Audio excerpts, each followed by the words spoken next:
Hello, welcome back again sa ating sharing for bread of God in the name of the Father, into the Son, into the Holy Spirit. Amen. Lord Jesus Christ, sama namin sa langit, nagpapasalamat ako sa iyo sa mga pagkakataon na ito na ibinigay mo sa akin upang makabahagi na naman ako ng aking kaalaman at aking naunawaan ayon dito sa kasulatan na iyong iniwan upang amin sundan at gabay na makasama ka sa mundong ibabaw na ito. Lord, nagpapasalamat ako sa iyo dahil binigyan mo ako ng pag-uunawa sa aking mga nababasa at aking ibinahagi sa pagbibidyo. Binigyan mo ako ng lakas ng loob upang magbahagi sa pamaraan ng ganito dahil dito ko ipinapakita ang aking pagmamahal at ang pagsaksi sa iyong kabutihan sa buhay ko. Lord, maraming salamat. Brothers and sisters, today ibabahagi ko sa inyo ang mga refleksyon sa sarili kong buhay. Ito ho ay nasa Juan chapter 12 verse 37. Hindi sumampalataya kay Jesus ang mga Hudyo, no?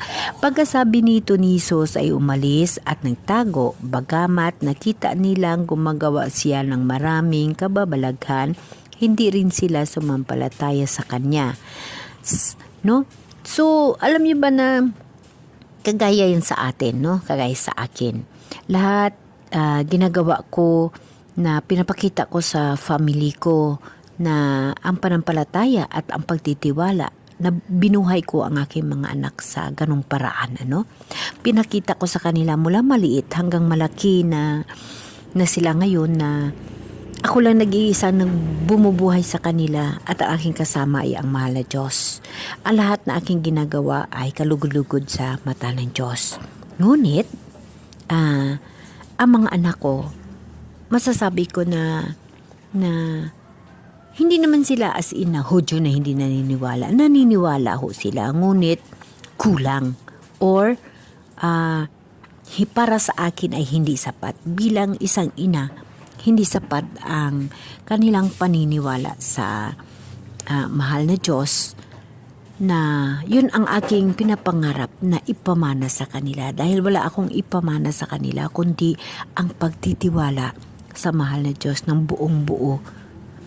So, yan ang bilang nanay, yan ang gusto kong mangyayari. Ngunit kagaya nga sa kasulatan na hindi nanampalataya ang Hudyo, it the same sa nangyayari sa mga anak ko. Yes, nakilala nila si Jesus. Alam nila si Jesus, pero may kanya-kanya silang aspekto sa buhay na kilala nila si Jesus, ngunit hindi nila ginagamit sa buhay nila. No?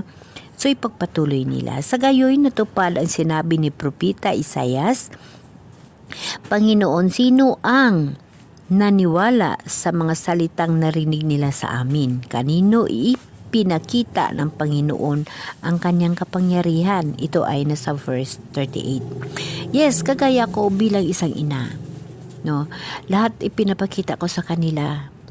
Ang lahat na ginagawa ko para sa kanila at ang lagi ko pinapaunawa sa kanila na ang lahat na ito ay mula sa Diyos dahil na wala naman akong magagawa pag hindi ako tulungan ng mahal na Diyos.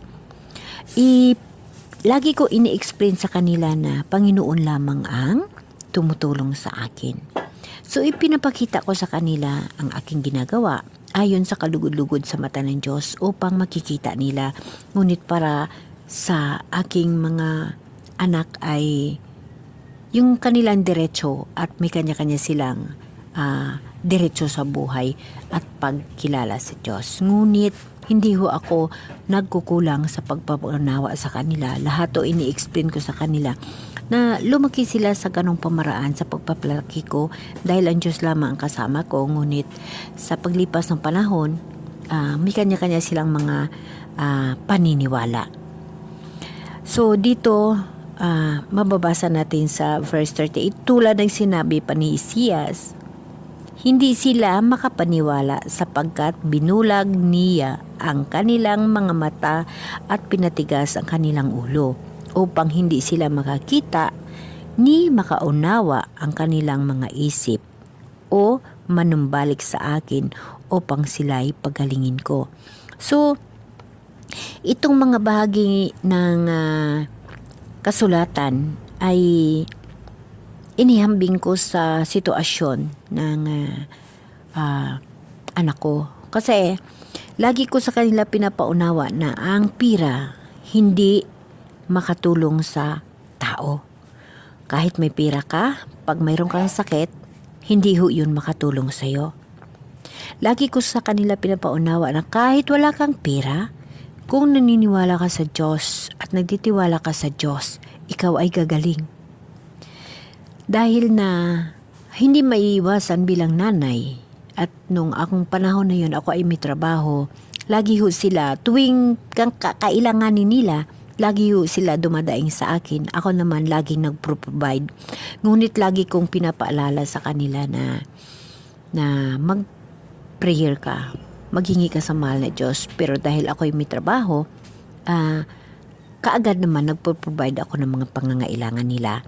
So yung mga bagay na yun na kahit sabihin ko pa na manalangin sila, dahil na umaasa sila na ako'y nagbibigay, panatag sila sa kanilang mga sarili. Hindi nila nakikita ang kabutihan ng Diyos o ang pagtulong ng Diyos sa kanila kasi ang nasa isip nila, nandyan ako na nagpro-provide. So, nabubulag ang mga mata nila, na takipan yung mga isipan nila sa ipinapaliwanag ko sa kanila na ang lahat ay kailangan mong hingiin sa Diyos dahil na sa tingin nila nandyan ako na tumutulong sa kanila.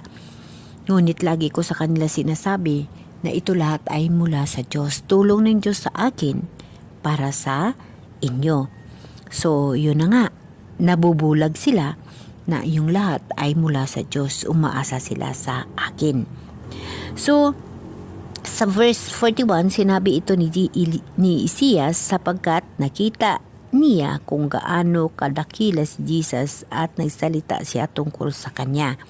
Yes, dahil ako mismo nakaranas ng pagmamahal ng Panginoon at pagsaksi ko sa kabutihan ng mahal na Diyos. Kaya lagi kong inihambing ang mga bagay na yun para sa aking mga anak na kailangan magtiwala sila sa mahal na Diyos at maniniwala sila sa mahal na Diyos.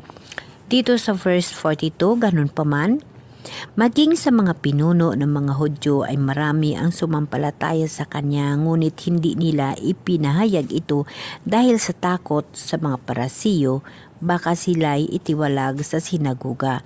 So itong versikulo na ito, inihambing ko sa sarili ko bilang ako na maka-Diyos at maraming pagsaksi sa kabutihan at mirakulo sa buhay ko. Nung panahon na yun, wala akong lakas ng loob na ibahagi kagaya nito na nagsishare ako sa mga tao or gumagawa ng video upang magbahagi ng mga bagay ayon sa mahal na Diyos, kundi sa pamilya ko lamang, sa mga anak ko lamang ako may lakas loob na magsabi ng mga ganun. So, hindi ko na ipamahagi o hindi ko na ibibigay dahil sa hiya ko. Dito, sila ay natatakot, no? Natatakot sila. Ang gusto nila ay kakalugdan sila ng tao, hindi ng Diyos. Ako naman, nahihiya ako. Nahihiya ako na baka anong sasabihin sa akin ng mga tao pag ako'y magsasalita ukol sa Diyos at ang kabutihan ng Diyos. Kaya sa mga anak ko lamang ako gumagawa ng ganong bagay. So, ipagpatuloy natin, no? Ang salita ni Jesus ang humatol. Ito ay nasa verse 44. At malakas na sinabi ni Jesus, ang mananalig sa akin ay hindi lamang sa akin nananalig, kundi pati sa nagsugo sa akin. So, dito ko na-realize nung nagkaroon ako ng sakit, no? Or nagkasakit na ako na ang pananalig sa Diyos, ang pagtitiwala sa Diyos, pag buong buo na nagtitiwala kay Jesus Christ sa langit, ang lahat ay magbabago. Ang lahat ay bigyan niya ng kasagutan ayon sa iyong hinihingi at ayon sa iyong kagustuhan dito sa mundo. Dahil mahal ka ng Diyos, ang kagustuhan mo ang sundin ng Diyos at pag sa tingin ng mahal na Diyos na iyon ay hindi para sa iyo, gagawa siya ng mga bagay na iyon ay hindi para sa iyo. Ganun ho ang nangyari. Nagkaroon ho ako ng malakas na pananalig sa Diyos. No? So, dito sa verse 45, at ang nakikita sa akin ay makikita sa Kanya. Ako'y napaparito bilang ilaw ng sanlibutan upang hindi manatili sa kadiliman ang nananalig sa akin. Yes, dahil nga inananalig ako sa Kanya, ngunit sa buhay ko, kumbaga, within 100%, nasa 80% ako kay Jesus. So, ibig sabihin, ang 20% ko ay nasa kamundong pamumuhay or nasa mundong pagkakaugalian. Ang 80% I know na malapit ako sa Diyos at sumusunod ako sa Diyos at ginagawa ko ang lahat na nakakalugod-lugod sa paningin ng Diyos. Ngunit ang 20% nasa buhay makamundo. Kasi nung panahon na yun, kailangan mo pang maghanap buhay para sa mga anak mo. Mayroon ka pang priority. Yes, sa pagsimba, nagsisimba ka, sa gabi nananalangin ka, pero hindi sapat ho yun. Hindi sapat ho yun. Nagtiwala ka sa mahal na Diyos, ngunit hindi buo. Kasi ang 20% mo, nakasalalay pa sa pangangailangan mo sa mundo. Dahil, kumbaga, yung pananalig mo ay hindi pa buo. So, dahil nga sa sinabi niya na at nakakita sa akin ay nakakita sa Kanya, ako ay naparito bilang ilaw ng sanlibutan upang hindi manatili sa kadiliman ang nananalig sa akin. Ito ho ang napagising sa akin. Nang nanalig ako sa Kanya, ng buong buo, doon ko nakuha ang 100% na pagtitiwala. Doon ko nakita or doon ko nakuha ang 100% na pagtitiwala sa mahal na Diyos at ang liwanag sa buhay ko ay aking nakikita. So, dahil nga sinasabi niya na parito ako bilang ilaw ng sanlibutan upang hindi manatili sa kadiliman ang nananalig sa akin. Yes, dahil alam mo, bilang ako, nananalig ako sa mahal na Diyos. Ngunit yun nga 80% and 20% nasa kadiliman or nasa mundong gawain. So, dahil na nakikita ko ng liwanag ng buhay ko in 100% na natitiwala ako sa mahal na Diyos, nakita ko ang liwanag at kagandahan ng pinagkaiba na ang Diyos ay nasa sa iyo na 100% at ang Diyos ay nasa 80%.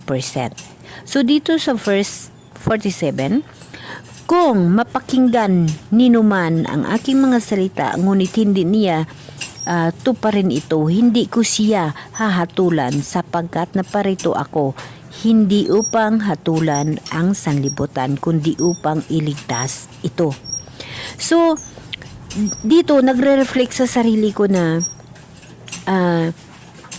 hindi ako hahatulan, ngunit hahatulan ako pagdating ng araw kung hindi ko ibabahagi ang aking napakinggan at ang aking naunawaan sa salita ng Diyos.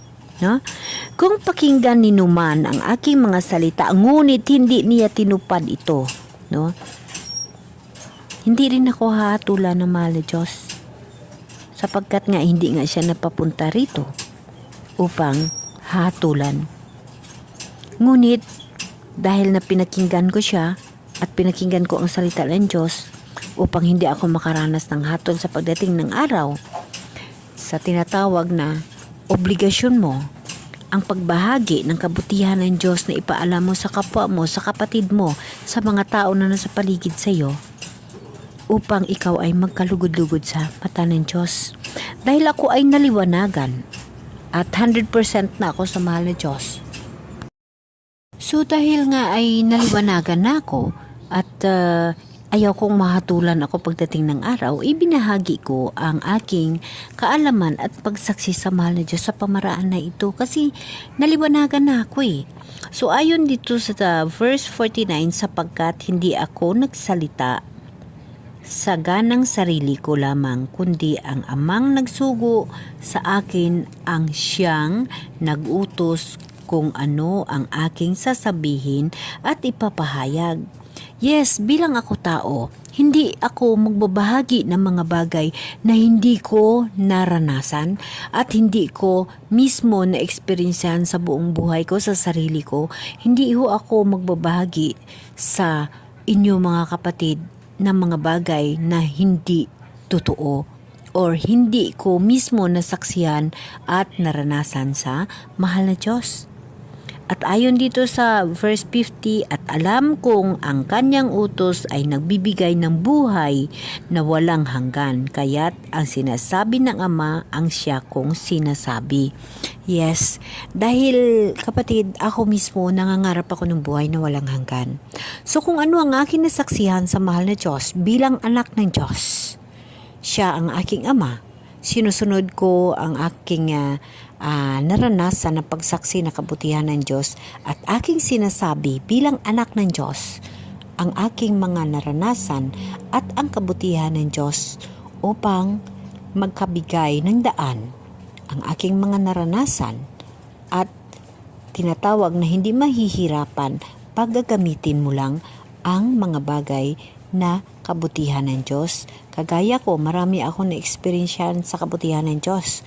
Kaya hindi mahirap para sa akin ang buhay.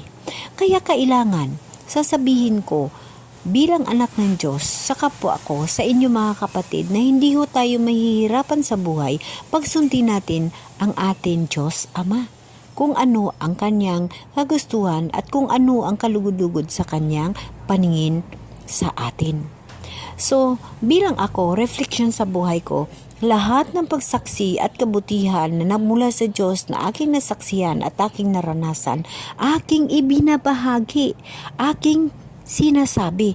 Dahil nga, sinasabi dito na, ngunit hindi niya tinupad, no?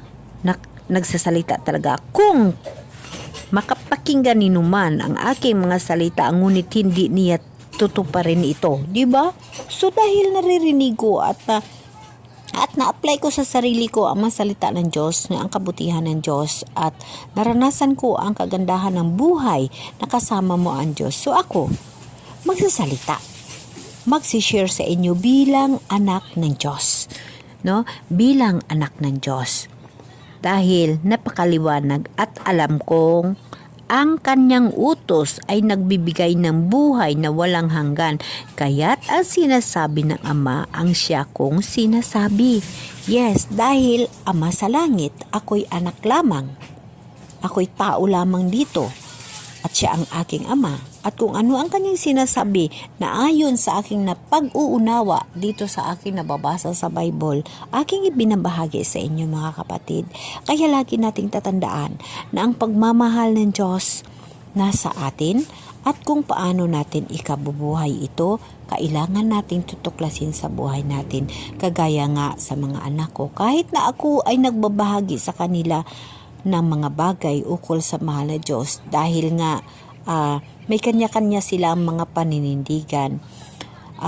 Kumbaga, hindi ko pa natupad yung aking gustong mangyayari para sa kanila. Ngunit para sa sarili ko, alam ko na full time ako kay Jesus as 100%. Dahil wala akong magagawa at hindi ko magagawa ang kung anumang gusto kong gagawin sa buhay pag wala ang Diyos. Mawala lang sa akin ang Diyos, wala na akong magagawa. Kaya ayaw na ayaw kong mawala sa piling ng Diyos. Dahil sa piling ng Diyos, walang hirap. Walang hirap. Lahat ay nasa ayos at lahat ay na step by step niya na gagawin ang para sa iyo dahil kilala ka na ng Diyos. Alam na ng Diyos kung ano ka, kung sino ka. Alam na ng Diyos ang history ng buhay mo. Kaya lahat ng pangangailangan mo, siya na mismo ang magbibigay at magpo-provide na ikaw mismo ay magtataka. Ngunit, pag ikaw ay naniniwala sa Diyos at nanampalataya sa Diyos, hindi ka na magtataka. Sa halip ay magpapasalamat ka dahil walang humpay na blessing ang nangyayari sa buhay mo. Alam mo ba kapatid, dapat mong unahin ang Diyos sa kahit ano pa mang bagay dahil walang hirap pag inuuna mo ang mahal na Diyos. Bilang tao sa mundo, karamihan sa atin, ay simba-simba ka dyan, ay punta ka dyan, wala tayong kakainin. No kapatid, kahit ni wala kang kainin ko, ang panampalataya mo at ang pagtuo mo sa mahal na Diyos is 100%. Magtataka ka lang, pagbalik mo baka mayroon ka ng pagkain, baka mayroon pang nakahain dahil inuna mo ang Diyos. Hindi mo siya ipinagpalit sa iniisip mong pagkain na wala kang bigas. Ha? Karamihan sa atin sa mundong ibabaw na ito, maniwala kayo, brothers and sisters, hindi lang ako kayo. Na pag walang bigas, sasabihin magsimba tayo, sasagutin, ay, magsimba na wala pa akong bigas. Mali yan. Alam mo ba kapatid, kahit ni wala kang bigas, pag inuna mo ang Diyos, bibigyan ka ng bigas, maniwala ka. Baka hindi lang bigas ibibigay sa iyo, baka ulam pati pa kanin. Unahin mo lang siya. Unahin mo lagi ang Diyos sa buhay mo. I-priority mo siya lagi kahit anong mangyari. Dahil siya ang Diyos. Ang lahat magagawa niya at alam niya ang pangangailangan mo. Bakit? Ipinagpalit mo si Jesus sa pagkain, lalo ka lang mahihirapan. Ngunit kahit wala kang pagkain, pag inuna mo ang Diyos, maniwala ka kapatid, hindi lang pagkain, hindi lang kanin ang ibibigay sa'yo. Baka may ulam, baka may soft drinks ka pa. Maniniwala ka lang sa Diyos. Magtitiwala ka sa Diyos. Walang mawawala sa'yo. Lalo ka lang panalo. Lagi mo tatandaan kapatid na pag ang Diyos sa buhay mo, panalo ka. Panalo ka. Amen? Amen.